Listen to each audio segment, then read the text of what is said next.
പരാശക്തി നമ. ഗൾഫിൽ ജോലി ചെയ്യുന്ന മകൻ്റെ റോഡപകടത്തെ തുടർന്നുള്ള മരണം ആ അമ്മയെ തളർത്തിക്കളഞ്ഞു. ജീവിക്കാനുള്ള ആഗ്രഹം തന്നെ ഇല്ലാതായി. ജീവശവം പോലെയായി പിന്നീടുള്ള ജീവിതം.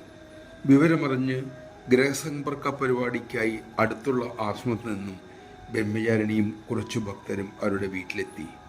കുട്ടികളൊഴിച്ച് മറ്റെല്ലാവരും അവിടെ മൃതതുല്യരാണെന്നും വ്യക്തമായി. അവർ വിളക്ക് കൊളുത്തി, ചെറിയൊരു പൂജ നടത്തി, പിന്നീട് കുറച്ച് ഭജന പാടി. കുട്ടികൾക്ക് അത്യുത്സാഹമായി.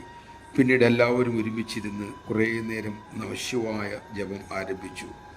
സ്വല്പം കഴിഞ്ഞതോടെ ഗ്രഹാന്തരീക്ഷം മാറി. എല്ലാവർക്കും സന്തോഷം പതുക്കെ തോന്നി തുടങ്ങി.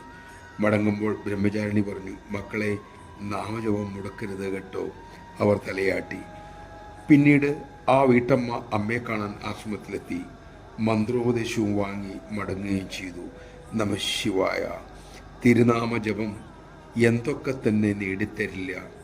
സമസ്ത ദുഃഖങ്ങൾക്കും ദുരിതങ്ങൾക്കുമുള്ള ശാശ്വതമായ പരിഹാരമാണ് തിരുനാമജപം. യാന്ത്രികമായിട്ടെങ്കിലും ആരംഭിക്കുക. കുറച്ചു കഴിയുമ്പോൾ തിരുനാമത്തിൻ്റെ അമൃതമധുരം നമുക്ക് അനുഭവിക്കാനാകുമെന്ന് അമ്മ ഉറപ്പ് തരുന്നു. തിരുനാമം നാവിൽ തെരുതെരെ വരാൻ അമ്മയോട് നമുക്ക് ആ വരം തന്നെ ചോദിക്കാം.